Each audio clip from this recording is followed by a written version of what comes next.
대통령은 선거에 영향을 미치지 않도록 평소에 하던 일도 자중해야 합니다. 그런데 윤석열 대통령은 평소에 하지도 않던 일을 토론의 명목으로 전국을 다니면서 지키지도 못할 약속을 하며 불법 관권 선거를 자행하고 있습니다.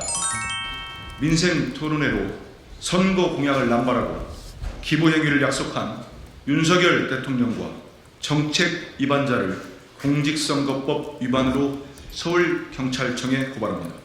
대통령은 공무원으로서 정치적 중립 의무는 물론이고 엄정한 선거관리 책임이 막중합니다. 그런데 윤석열 대통령은 전국을 돌면서 민생 토론회라는 명목하에 총선용 공약을 남발하며 선거에 개입하고 있습니다. 명백한 관권 선거입니다. 불법입니다. 지난 2월 16일 대전에서 열린 민생 토론회에서 윤석열 대통령은 국가연구개발에 참여하는 모든 전일제 이공계 대학원생들에게 석사는 매월 최소 80만 원, 박사는 최소 110만 원 지원을 약속했습니다. 선거가 임박한 시기에 기부행위의 대상자와 기부행위 금액을 특정하여 공표하는 것은 공직선거법 제113조 제2항에서 금지하고 있는 기부행위의 약속에 해당됩니다.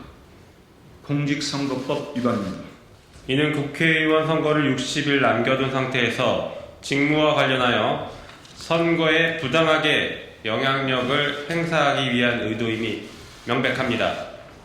따라서 공무원 등은 직무 또는 지위를 이용하여 선거에 부당한 영향력을 행사할 수 없다고 규정한 공직선거법 제85조 제1항 공무원 등의 선거 관여 등 금지 위반에도 해당합니다.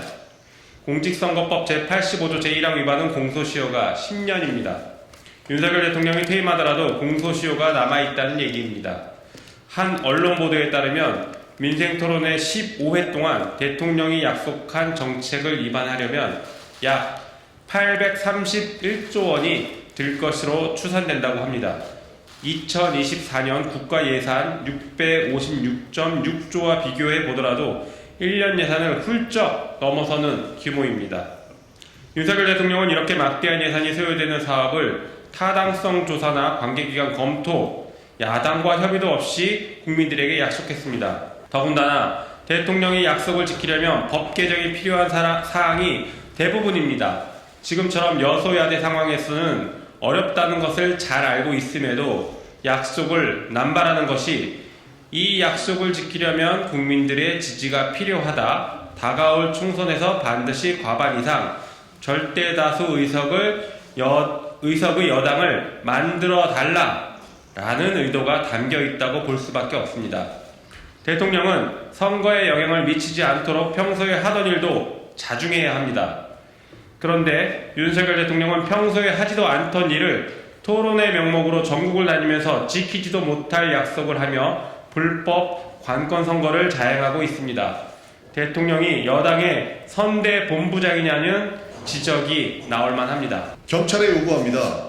경찰은 지난 1월 30일 관권선거 저지대책위원회가 고발한 윤석열 대통령과 이관섭 비서실장의 선거법 등 위반에 대한 고발인 조사조차 하지 않고 있습니다. 오늘 고발까지 포함해 신속한 수사에 나설 것을 촉구합니다.